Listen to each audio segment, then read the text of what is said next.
ಮೊದಲಿಗೆ ಭೂಮಿಯವರು, ಅಮ್ಮ ಆ ಥರ ಎಲ್ಲ ಏನೂ ಇಲ್ಲ, ನೀನು ಸುಮ್ಮನೆ ಇರು. ಆಗ ಭಾಗ್ಯಮ್ಮ, ಭೂಮಿ, ಸಂಸಾರ ಅಂದಮೇಲೆ ಗಂಡ ಹೆಂಡತಿ ಮಧ್ಯೆ ಪ್ರೀತಿ, ಒಪ್ಪಿಗೆ, ಅಪ್ಪುಗೆ ಜೊತೆ ಈ ರಗಳೆ ಮನಸ್ತಾಪನೂ ಇರುತ್ತೆ. ಅದು ಸಹಜ ಕಣೆ ಪುಟ್ಟಿ, ಎಲ್ಲರ ಜೀವನದಲ್ಲೂ ಇರುತ್ತೆ. ಆದರೆ ಅದನ್ನು ಮನಸ್ಸಲ್ಲಿ ಇಟ್ಕೋಬಾರ್ದು, ಮರ್ತು ಬಿಡಬೇಕು. ಅದರಿಂದನೇ ಗಂಡ ಹೆಂಡತಿ ಬೇರೆಯಾಗಿ ಸಂಸಾರ ಹಾಳಾಗಿ ಹೋಗೋದು. ಈ ಸಂಸಾರದ ರಗಳೆ ಶಿವ ಪಾರ್ವತಿನೇ ಬಿಟ್ಟಿಲ್ವಂತೆ, ಇನ್ನು ನಾವು ಮನುಷ್ಯರು ಅಲ್ವಾ? ನೋಡು, ನಾವು ಒಬ್ಬರನ್ನ ಎಷ್ಟು ಬೇಗ ಅವರ ತಪ್ಪುಗಳನ್ನು ಕ್ಷಮಿಸಿ ಮುಂದಕ್ಕೆ ಹೋಗ್ತೀವಿ ಅನ್ನೋದೇ ತುಂಬ ಮುಖ್ಯ ಆಗುತ್ತೆ. ಆಗಲೇ ಜೀವನ ಚೆನ್ನಾಗಿರೋದು. ನೀನು ಇನ್ನೂ ಮದುವೆಯಾಗಿ 1 ವರ್ಷ ಆಗಿಲ್ಲ, ಇನ್ನೂ ಎಷ್ಟು ವರ್ಷ ಜೀವನ ನೋಡಬೇಕಿದೆ.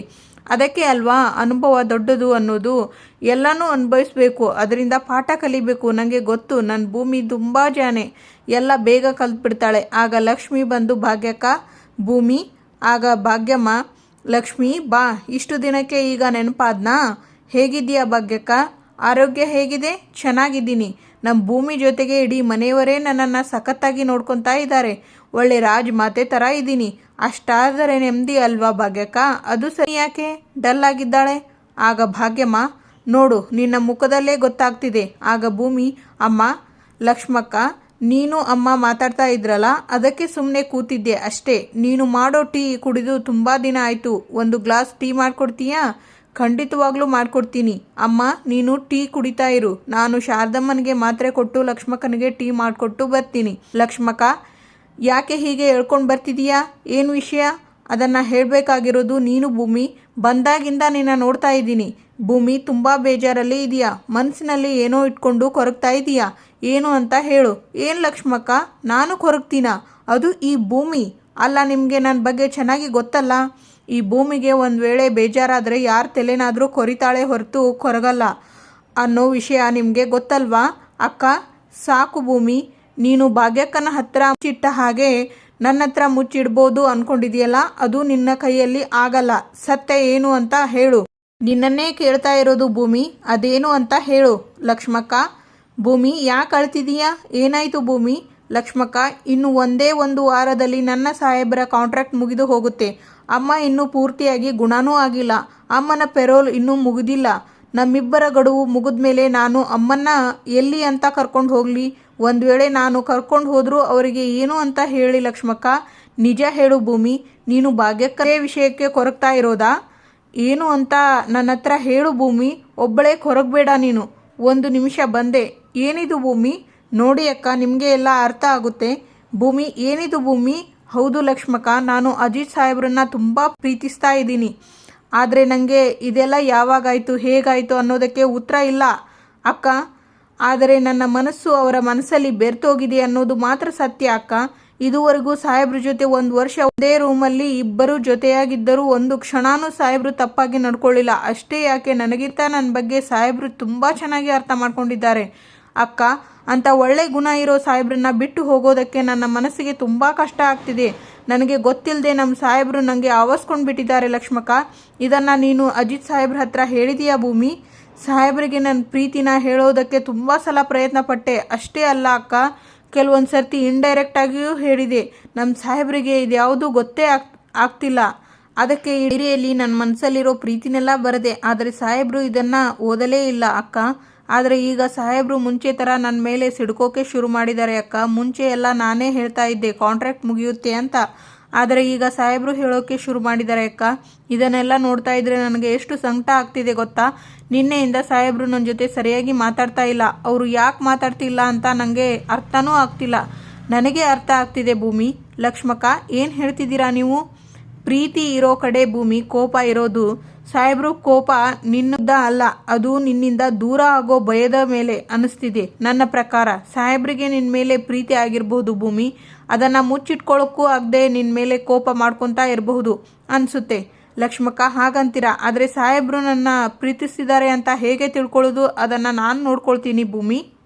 ಆಗ ಅಂಜು, ನಾನು ಚಾರ್ಜರ್ ಎಲ್ಲಿಟ್ನೋ ಗೊತ್ತೇ ಆಗ್ತಿಲ್ವಲ್ಲ ನಚ್ಚಿ. ಇಫ್ ಯು ಡೋಂಟ್ ಮೈಂಡ್, ನಿನ್ನ ಪವರ್ ಬ್ಯಾಂಕ್ನ ಸ್ವಲ್ಪ ಹೊತ್ತು ನನಗೆ ಕೊಡ್ತೀಯಾ? ನಾನು ಚಾರ್ಜರ್ ಎಲ್ಲಿಟ್ಟಿದ್ದೀನಿ ಅಂತಲೇ ಗೊತ್ತಾಗ್ತಿಲ್ಲ. ತಗೋ ಅಂಜು, 1 ನಿಮಿಷ ಬಾ ಕುತ್ಕೋ. ಒಂದು ಗಂಡು ಹೆಣ್ಣಿಗೆ ಮದುವೆ ಎಷ್ಟು ಮುಖ್ಯ ಅಂತ ನನಗೆ ಗೊತ್ತು. ಅದರಲ್ಲೂ ಒಂದು ಹೆಣ್ಣಿಗೆ ಇನ್ನೂ ಎಷ್ಟು ಮುಖ್ಯ ಅಂತ ನನಗೆ ಚೆನ್ನಾಗಿ ಅರ್ಥ ಆಗಿದೆ. ಅದು ಮದುವೆ ಟೈಮಲ್ಲಿ ಆಗೋ ಈ ಹಳದಿ, ಸಂಗೀತ, ಮೆಹಂದಿ ಶಾಸ್ತ್ರಗಳಾಗಿರಬಹುದು ಅಥವಾ ಇದೆಲ್ಲದಕ್ಕಿಂತ ಮುಂಚೆ ಆಗೋ ಪ್ರೀ ವೆಡ್ಡಿಂಗ್ ಫೋಟೋಶೂಟ್ ಇರಬಹುದು. ಮದುವೆ ಎಷ್ಟು ಸಿಂಪಲ್ ಆಗಿ ಅಥವಾ ಎಷ್ಟು ಡಿಟೇಲ್ಡ್ ಆಗಿ ಆಗಬೇಕು, ಮದುವೆಗೆ ಯಾವ ಕಲರ್ ಬಟ್ಟೆ ಹಾಕಬೇಕು, ಯಾವ ಥೀಮಲ್ಲಿ ಮಾಡಬೇಕು, ಇದರ ಬಗ್ಗೆ ಎಲ್ಲ ನೀವು ತುಂಬ ಚೆನ್ನಾಗಿ ಯೋಚನೆ ಮಾಡಿರ್ತೀರಾ ಅನ್ನೋದು ನನಗೆ ಗೊತ್ತು. ಸೊ ನಮ್ಮ ಮದುವೆಗೆ ನೀನು ಇದರ ಬಗ್ಗೆ ಎಲ್ಲ ಏನೇನು ಯೋಚನೆ ಮಾಡಿದೆ ಅಂತ ಐಡಿಯಾಸ್ ಮಾಡಿ ನನಗೆ ಹೇಳು. ನಾಟ್ ಬ್ಯಾಡ್ ನಚ್ಚಿ, ನೀನು ಇದರ ಬಗ್ಗೆ ಇಷ್ಟೊಂದೆಲ್ಲ ತಿಳ್ಕೊಂಡಿದೀಯಾ ಹಾಗಲ್ಲ, ಬಟ್ ನಾನು ಇವಾಗ ತಾನೇ ಹೇಳಿದ್ನಲ್ಲ ಎಷ್ಟು ಇಂಪಾರ್ಟೆಂಟ್ ಅನ್ನೋದು ನನಗೆ ಅರ್ಥ ಆಗಿದೆ ಅಂತ. ಇವಾಗ ಸೋಷಿಯಲ್ ಮೀಡಿಯಾದಲ್ಲೆಲ್ಲ ವೆಡ್ಡಿಂಗ್ಸ್ ಟ್ರೆಂಡಿಂಗ್, ಆ ರೀಲ್ಸ್ ಎಲ್ಲ ನೋಡಿ ಒಂದು ಸ್ವಲ್ಪ ಅರ್ಥ ಮಾಡ್ಕೊಂಡಿದ್ದೀನಿ. But still I really like it ನಚ್ಚಿ. ಆಗ ಸತ್ಯನ ನನಗನ್ನಿಸುತ್ತೆ ಅವಳಿಗೆ, ನಿಮ್ಮ ಸತ್ಯಣ್ಣ ನೋಡು ನೋಡು ಎಷ್ಟು ಕೊರಗ್ತಿದೀಯಾ ಅಂತ. ನಿನ್ನ ನೋಡಿದರೆ ನನಗೆ ಅಯ್ಯೋ ಪಾಪ ಅನಿಸಿದೆಯಲ್ಲೋ. ನೋಡು, ನೀನು ಈಗಲೂ ಕಾಲ ಮಿಂಚಿಲ್ಲ. ನೀನು ಒಂದು ಮಾತು ಹೇಳು, ನಾನಾಗೇ ಹೋಗಿ ಒಬ್ಬ ಲಾಯರಾಗಿ ಅಲ್ಲ, ನಿಮ್ಮ ಅಣ್ಣನಾಗಿ ಹೋಗಿ ಅವಳ ಹತ್ರ ಹೇಳ್ತೀನಿ ಅಜಿತ ನಿನ್ನನ್ನು ಆಳವಾಗಿ ಪ್ರೀತಿ ಮಾಡ್ತಿದ್ದಾನೆ ಅಂತ. ಒಂದು ಸರ್ತಿ ಹ್ಞೂ ಅನ್ನು ಸಾಕು. ಏನು ಹೇಳ್ತೀಯ? ಆಗ ಲಕ್ಷ್ಮಿಯವರು, ಸಾಹೇಬ್ರೆ ಟೀ ಹೇಳಿಲ್ಲ ನಾವು.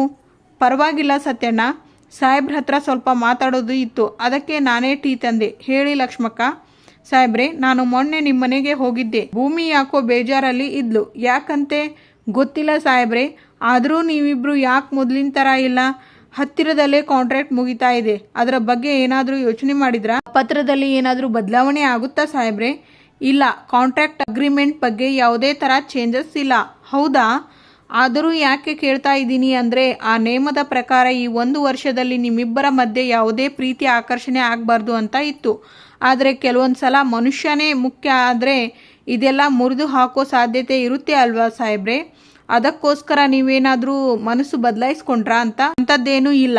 ರೂಲ್ಸ್ ಅಂದರೆ ರೂಲ್ಸ್ ಅಷ್ಟೇ. ಸರಿ ಸಾಹೇಬ್ರೆ. ಸತ್ಯಣ್ಣ, ಸಮಯ ಮುಗೀತಿದ್ದ ಹಾಗೆ ನಮ್ಮ ಭೂಮಿನ ನಾನು ವಾಪಸ್ ಕರ್ಕೊಂಡು ಹೋಗಬೇಕು ಅಲ್ವಾ? ಹೌದು, ನೀವು ತಯಾರಿ ಮಾಡ್ಕೊಳ್ಳಿ. ಆಗ ಭೂಮಿ ಇಷ್ಟೊತ್ತಿಗಾಗಲೇ ಲಕ್ಷ್ಮಕ್ಕ ಸಾಹೇಬ್ರ ಹತ್ರ ಮಾತಾಡಿರ್ಬೋದು. ನಮ್ಮ ಸಾಹೇಬ್ರು 1 ಗಂಟೆ ಮುಂಚೆನೇ ಟೀ ಕೇಳಿರ್ತಾರೆ. ಹಾಗಿದ್ಮೇಲೆ ಲಕ್ಷ್ಮಕ್ಕ ಅಲ್ಲಿ ಹೋಗಿರ್ತಾರೆ, ಸಾಹೇಬ್ರು ಹತ್ರ ಮಾತಾಡಿರ್ತಾರೆ. ಅಯ್ಯಯ್ಯೋ, ಹಾಗಿದ್ರೆ ಕಾಲ್ ಬರಬೇಕಿತ್ತಲ್ಲ ಇಷ್ಟರಲ್ಲಿ ನನಗೆ. ಅಲ್ಲ, ಸಾಹೇಬ್ರು ಲಕ್ಷ್ಮಕ್ಕನ ಹತ್ತಿರ ಏನೇನು ಕೇಳ್ತಾರೋ ಅದಕ್ಕೆ ಲಕ್ಷ್ಮಕ್ಕ ಸಾಹೇಬ್ರಿಗೆ ಏನೇನು ಹೇಳ್ತಾರೋ ಗೊತ್ತಾಗ್ತಿಲ್ವೇ? ಅಯ್ಯೋ ದೇವರೇ, ನನಗೆ ಈ ಟೆನ್ಷನ್ ತಡ್ಕೊಳ್ಳೋಕೆ ಆಗ್ತಿಲ್ವಲ್ಲಪ್ಪ. ಒಂದು ವೇಳೆ ಸಾಹೇಬ್ರು ನನ್ನ ತಿಳಿಕೊಳ್ಳೋಕೆ ಆಗದೆ ಇರೋ ಪ್ರೀತಿನ ಲಕ್ಷ್ಮಕ್ಕನ ಹತ್ರ ಏನಾದರೂ ಹೇಳ್ತಿರ್ತಾರಾ? ಭೂಮಿ, ಸುಮ್ಮನೆ ಏನೇನೋ ಯೋಚನೆ ಮಾಡೋ ಬದಲು ಲಕ್ಷ್ಮಕ್ಕನಿಗೆ ಡೈರೆಕ್ಟಾಗಿ ಕೇಳಬೇಕು ತಾನೆ. ಲಕ್ಷ್ಮಕ್ಕನಿಗೆ ಫೋನ್ ಮಾಡೇ ಬಿಡೋಣ. ಲಕ್ಷ್ಮಕ್ಕ, ಫೋನೇ ತೆಗಿತಿಲ್ವಲ್ಲ. ಲಕ್ಷ್ಮಕ್ಕ, ನೀನೇ ಬಂದುಬಿಟ್ಟ್ಯಾ? ನಾನು ಇಷ್ಟೊತ್ತವರೆಗೂ ನಿನಗೆ ಫೋನ್ ಟ್ರೈ ಮಾಡ್ತಿದ್ದೆ. ಅದು ಸರಿ, ಏನಂದ್ರು ಸಾಹೇಬ್ರು? ಸಾಹೇಬ್ರ ಹತ್ರ ಮಾತಾಡಿದೀಯಾ? ನನಗೆ ಗೊತ್ತು ಭೂಮಿ, ನೀನು ನಾನು ಬರೋ ದಾರಿನೇ ನಿನ್ನ ಉಸಿರನ್ನು ಬಿಗಿ ಹಿಡಿದು ಕಾಯ್ತಿರ್ತೀಯ ಅಂತ. ಅದಕ್ಕೆ ನಿನಗೆ ಫೋನ್ ಮಾಡಿದೆ, ಡೈರೆಕ್ಟಾಗಿ ಹೇಳೋಣ ಅಂತ ಬಂದೆ. ಅದು ಸರಿ ಲಕ್ಷ್ಮಕ್ಕ, ಸಾಹೇಬ್ರ ಹತ್ರ ಹೋಗಿದ್ದ, ಮಾತಾಡ್ದ? ಅವರು ಏನಂತ ಹೇಳಿದ್ರು? ಮಾತಾಡಿದೆ ಭೂಮಿ, ನಿನ್ನ ಸಾಹೇಬ್ರ ಹತ್ರ ಇಂಡೈರೆಕ್ಟಾಗೇ ಮಾತಾಡಿದೆ. ಹೌದಾ? ಏನು ಹೇಳಿದ್ರು? ಸಾಹೇಬ್ರಿಗೆ ನೀನು ಅಂದ್ಕೊಂಡಿರೋ ಹಾಗೆ ಯಾವುದೇ ಪ್ರೀತಿ ಭಾವನೆಗಳು ಇಲ್ಲ ಭೂಮಿ. 1 ವರ್ಷದಲ್ಲಿ ಹುಟ್ಟದೇ ಇರೋ ಪ್ರೀತಿ 1 ವಾರದಲ್ಲಿ ಹೇಗೆ ಹುಟ್ಟುತ್ತೆ ಭೂಮಿ? ನೀನು ಹೇಗೆ ಬಂದೆಯೋ ಹಾಗೆ ಹೊರಡೋಕೆ ರೆಡಿಯಾಗು. ನೋಡು ಭೂಮಿ, ನೀನು ಇಲ್ಲೇ ಇದ್ದರೆ ನಿನ್ನ ಭಾವನೆಗಳ ಮೇಲೆ ಹಿಡಿತಾನೇ ಇರೋಲ್ಲ ಅಮ್ಮ. ಭಾವನೆಗಳಿಗೆ ಹಿಡಿತಾ ಇದ್ದಿದ್ರೆ ನನಗೆ ಅವ್ರ ಮೇಲೆ ಪ್ರೀತಿನೇ ಹುಡ್ತಾ ಇರಲಿಲ್ಲ ಅಕ್ಕ. ನೀನು ಒಂದು ಕೆಲಸ ಮಾಡು ಭೂಮಿ, ನೀನು ಭಾಗ್ಯಕ್ಕನ್ನ ಕರ್ಕೊಂಡು ನಮ್ಮ ಮನೆಗೆ ಬಂದುಬಿಡು. ಮನೆಯಲ್ಲಿ ಯಾರಾದರೂ ಕೇಳಿದರೆ ಭಾಗ್ಯಮ್ಮನಿಗೆ 4 ದಿನ ವಾತಾವರಣ ಬದಲಾಗುತ್ತೆ ಅಂತ ಹೇಳು. ನಾನು ನಮ್ಮ ಮನೆಗೆ 4 ದಿನ ಕರ್ಕೊಂಡು ಹೋಗ್ತೀನಿ ಅಂತ ನೆಪ ಹೇಳ್ತೀನಿ. ಹೇಗಿದ್ದರೂ ಭಾಗ್ಯಮ್ಮನಿಗೆ ನಿನ್ನ ಅವಶ್ಯಕತೆ ಇದೆ ಅನ್ನೋದು ಎಲ್ಲರಿಗೂ ಗೊತ್ತು. ಆಗ ಮಗಳು ಅಮ್ಮನ ಜೊತೆಗೆ ಇರಬೇಕು ಅಂತ ನೀನು ಬಂದುಬಿಡು. ಭೂಮಿ, ಹೇಗಿದ್ದರೂ ಭಾಗ್ಯಕ್ಕ ಪೆರೋಲ್ ಮುಗಿದ ಮೇಲೆ ಹಾಗೆ ಅಲ್ಲಿಂದನೇ ಹೊರಡ್ತಾರೆ. ಅವರಿಗೆ ನಿನ್ನ ಮದುವೆ ರಹಸ್ಯ ಗೊತ್ತಾಗೋದೇ ಇಲ್ಲ. ನಿನಗೂ ಸಾಹೇಬ್ರ ಮೇಲೆ ಹುಟ್ಟಿರೋ ಪ್ರೀತಿನ ಅವರಿಂದ ಮುಚ್ಚಿಟ್ಕೊಳ್ಳೋ ಒದ್ದಾಟ ಇರೋಲ್ಲ. ಭೂಮಿ, ಲಕ್ಷ್ಮಕ್ಕ, ಇದೆಲ್ಲ ಸರಿ ಅನಿಸುತ್ತಾ? ಒಟ್ಟಿಗೆ ನಡೀತಾ ಇರಬೇಕಾದ್ರೆ ಅರ್ಧ ದಾರಿಯಲ್ಲಿ ಬಿಟ್ಟು ಹೋಗುವುದು ಅದು ಎಷ್ಟರ ಮಟ್ಟಿಗೆ ಸರಿ? ಆದರೆ ನಾವು ಜೊತೆಗೆ ನಡ್ಕೊಂಡು ಹೋಗೋಕೆ ಆಗೋದಿಲ್ಲ ಭೂಮಿ. ಹೇಗಿದ್ರೂ 1 ವಾರ ಆದಮೇಲೆ ನಿನ್ನ ದಾರಿ ನಿನಗೆ, ಅವರ ದಾರಿ ಅವರಿಗೆ ಅಲ್ವಾ ಭೂಮಿ? ಆದರೂ ಲಕ್ಷ್ಮಕ್ಕ, ನಾವಿಬ್ಬರು ಒಪ್ಕೊಂಡಿರೋ ಪ್ರಕಾರ ನಾವಿಬ್ಬರು 1 ವರ್ಷ ಜೊತೆಗೆ ಇರಬೇಕು ಅಲ್ವಾ? ಅಲ್ಲ ಭೂಮಿ, ಎದೆಯಲ್ಲಿ ನೋವು ಇಟ್ಕೊಂಡು ಅವರ ಮುಂದೆ ಹೇಗೆ ಇರ್ತೀಯ? ನಾನು ಸಾಹೇಬ್ರಿಗೆ ಮಾತು ಕೊಟ್ಟಿದ್ದೀನಿ ಲಕ್ಷ್ಮಕ್ಕ, 1 ವರ್ಷದವರೆಗೂ ಅವರನ್ನು ಬಿಟ್ಟು ಹೋಗಲ್ಲ ಅಂತ. ಹಾಗಾಗಿ ನಮ್ಮ ಒಪ್ಪಂದದ ಗಡುವು ಮುಗಿಯೋವರೆಗೂ ಅದೇನೇ ಕಷ್ಟ ಬಂದರೂ ನಾನಂತೂ ಸಾಹೇಬ್ರನ್ನ ಬಿಟ್ಟು ಬರೋದಿಲ್ಲ. ನೀನು ಹೀಗೆ ಹಠ ಮಾಡಿದರೆ ಹೇಗೆ ಭೂಮಿ? ನನಗೆ ಏನು ಹೇಳಬೇಕು ಅಂತಲೇ ಗೊತ್ತಾಗ್ತಿಲ್ಲ ಅಕ್ಕ. ನೀವು ನನ್ನ ಬಗ್ಗೆ ಯೋಚನೆ ಮಾಡೋದಕ್ಕೆ ಹೋಗಬೇಡಿ. ನಾಳೆ ಬೆಳಗಾದರೆ ಹೋಳಿ ಹಬ್ಬ ಇದೆ. ನನ್ನ ಪಾಲಿಗೆ ಇದೇ ಕೊನೆ ಹಬ್ಬ. ಈ ಮನೆಯವರ ಜೊತೆ ಎಲ್ಲ ಸೇರಿ ಈ ಹಬ್ಬನ ಆಚರಿಸ್ತೀನಿ. ಆ ಸಂಭ್ರಮದ ಗಳಿಗೆನ ಹೊತ್ಕೊಂಡೇ ಈ ಮನೆಯಿಂದ ನಾನು ಹೊರಗೆ ಹೋಗೋದು. ಆ ದೇವರು ನಿಮ್ಮಿಬ್ಬರನ್ನ ಒಂದು ಮಾಡಿದಿದ್ರೆ ಎಷ್ಟು ಚೆನ್ನಾಗಿ ಇರೋದಲ್ಲ ಭೂಮಿ. ಬೇಜಾರಾಗಬೇಡ ಭೂಮಿ, ವಿಧಿ ಮುಂದೆ ನಾವು ಏನೂ ಅಲ್ಲ. ಆಗ ಸಂಗೀತ, ಭೂಮಿ ಏನಾಯಿತು, ಯಾಕೆ ಅಳ್ತಿದೀಯಾ? ಇಲ್ಲ ಅತ್ತೆ, ನಾನೆಲ್ಲಿ ಅಳ್ತಿಲ್ಲ. ಲಕ್ಷ್ಮಕ್ಕ ಬಂದರು, ಹಾಗೆ ಇಬ್ಬರು ಮಾತಾಡ್ತಾ ಇದ್ವಿ ಅಷ್ಟೇ. ಸುಳ್ಳು ಹೇಳಬೇಡ. ಅಮ್ಮನ ವಿಚಾರಕ್ಕೆ ನೊಂದ್ಕೊಂಡಿದೀಯಾ? ಅಯ್ಯೋಯ್ಯೋ ಇಲ್ಲ ಅತ್ತೆ. ಆಗ ಶ್ರವಣ್, ಭೂಮಿ, ಅಜಿತ್ ಏನಾದರೂ ಅನ್ನ? ಇಲ್ಲ ದೊಡ್ಡ ಸಾಹೇಬ್ರೆ. ಆಗ ರಾಮ್, ಅಳ್ತಿದೀಯಾ ಅಂದರೆ ಏನಾದರೂ ಕಾರಣ ಇರಬೇಕು ಅಲ್ವಾ? ನಮ್ಮನೆ ಸೊಸೆ ಈ ರೀತಿ ಕಣ್ಣೀರು ಹಾಕೋದು ನಮಗೆ ಬೇಜಾರಾಗಲ್ವಾ? ಲಕ್ಷ್ಮಿ, ಏನಾಯಿತು, ಯಾಕೆ ಅಳ್ತಿದ್ದಾಳೆ? ಆಗ ಭೂಮಿ, ಲಕ್ಷ್ಮಕ್ಕ, ನಾನು ಹೇಳ್ತೀನಿ ಮಾವ. ಅದು ಲಕ್ಷ್ಮಕ್ಕ ಹೇಳ್ತಾ ಇದ್ರು ಅಮ್ಮನ್ನ ಕರ್ಕೊಂಡು ಒಂದು 4 ದಿವಸ ಮನೆಗೆ ಬಂದು ಹೋಗು ಅಂತ. ಅದಕ್ಕೆ ನಾನು ಲಕ್ಷ್ಮಕ್ಕನ ಹತ್ತಿರ ಹೇಳ್ತಾ ಇದ್ದೆ, ಹೋಳಿ ಹಬ್ಬ ಮುಗಿಸ್ಕೊಂಡು ಆಮೇಲೆ ನೋಡ್ತೀನಿ ಅಂತ. ಅಲ್ವಾ ಲಕ್ಷ್ಮಕ್ಕ? ಹಾಗೆ ಅಮ್ಮನ ಪೆರೋಲ್ ಮುಗಿತಾ ಬಂತಲ್ಲ, ಆಗ ರಾಮ್, ಎಲ್ಲ ಒಳ್ಳೆಯದಾಗುತ್ತೆ, ಯೋಚನೆ ಮಾಡಬೇಡ. ಆಗ ಸಂಗೀತ, ಭೂಮಿ ಅಳಬೇಡ, ಎಲ್ಲ ಸರಿ ಹೋಗುತ್ತೆ. ನೋಡು, ಈ ಸಲ ಶಾರದಾ, ಭಾಗ್ಯ ಅವರು ಎಲ್ಲ ಇದ್ದಾರಲ್ಲ, ಹಬ್ಬನ ಗ್ರ್ಯಾಂಡಾಗಿ ಮಾಡೋಣ. ಏನಂತೀರಾ? ನಿನ್ನ ಮಾತು ನಿಜ ಅಕ್ಕ. ಎಲ್ಲರೂ ಮನೆಯಲ್ಲಿ ಇದ್ದಾರೆ. ನನ್ನ ಶಾರದಾನೂ ಇದ್ದಾಳೆ. ಶಾರದಂಗೆ ಹೋಳಿ ಅಂದರೆ ತುಂಬ ಇಷ್ಟ. ಕಡೆ ಪಕ್ಷ ನಾಳೆ ಆದರೂ ಅವಳಿಗೆ ಹಳೇದೆಲ್ಲ ನೆನಪಿಗೆ ಬಂದು ನನ್ನ ಬದುಕಿನ ಬಣ್ಣ ಬದಲಾಗಲಿ. ಆಗ ಅಜ್ಜಿ, ಶ್ರವಣ್, ನಿನ್ನ ಬದುಕಲ್ಲಿ ಬಣ್ಣ ತುಂಬೋದಕ್ಕೆ ಶಾರದಾ ತುಂಬ ಬೇಗ ಹುಷಾರಾಗ್ತಾಳೆ, ಚಿಂತೆ ಮಾಡಬೇಡ. ಆಗ ಸಂಗೀತ, ಸರಿ, ಹಾಗಿದ್ರೆ ಹಬ್ಬಕ್ಕೆ ತಯಾರಿ ಮಾಡ್ಕೊಳ್ಳೋಣ. ಲಕ್ಷ್ಮಿಯವರೇ, ನಾಳೆ ನೀವು ನಮ್ಮ ಮನೆಗೆ ಹಬ್ಬಕ್ಕೆ ಬಂದುಬಿಡಿ, ಆಯಿತಾ? ಸರಿ, ಅಜಿತ್ಗೋಸ್ಕರ ಎಲ್ಲರೂ ಕಾಯ್ತಾ ಇರ್ತಾರೆ. ಆಗ ಶ್ರವಣ್, ಯಾಕೋ ಇಷ್ಟೊತ್ತು? ಆಗ ಸಂಗೀತ, ನೀನು ಬಾರೋ ಈ ಕಡೆ. ಅಜಿತ, ಯಾಕೋ ಬರ್ತಾ ಬರ್ತಾ ಲೇಟಾಗಿ ಬರ್ತಾ ಇದೀಯಾ? ಮನೆಯಲ್ಲಿ ಇರೋರಿಗೆಲ್ಲ ಗಾಬರಿ ಆಗಲ್ವೇನೋ? 3 ಹೊತ್ತು ಬರೀ ಸ್ಟೇಷನ್ನು, ಕಳ್ಳರು, ಕೇಸು, ಕ್ರಿಮಿನಲ್ಸ್ ಅಂದ್ಕೊಂಡೇ ಇರ್ತೀಯಲ್ಲೋ? ಅಲ್ವೋ? ಮದುವೆ ಆದಮೇಲೆ ಆದರೂ ಮನೆ ಕಡೆ, ಹೆಂಡತಿ ಕಡೆ ಸ್ವಲ್ಪ ಗಮನ ಕೊಡು. ಯಾಕೆ ಲೇಟು? ನಾನು ಶಾರದಾ ಅತ್ತೆ ಕೇಸ್ನ ಇನ್ವೆಸ್ಟಿಗೇಟ್ ಮಾಡ್ತೀನಿ. ಈ ಕೇಸಲ್ಲಿ ಲಾಜಿಕಲ್ ಹಿಂಟ್ ಸಿಗೋವರೆಗೂ ನಾನು ಮನೆಗೆ ಬರೋದು ಲೇಟ್ ಆಗ್ತಾನೇ ಇರಬಹುದು. ನನಗೋಸ್ಕರ ಯಾರು ಕಾಯೋಕೆ ಹೋಗಬೇಡಿ. ಆಗ ಶ್ರವಣ್, ಅಜಿತ, ಇದೆಲ್ಲ ಬೇಡ ಅನಿಸುತ್ತೆ ಕಣೋ. ಈಗ ಶಾರದಾ ನಮ್ಮ ಜೊತೆನೇ ಇದ್ದಾಳಲ್ವೋ? ಅಷ್ಟು ಸಾಕಲ್ವಾ?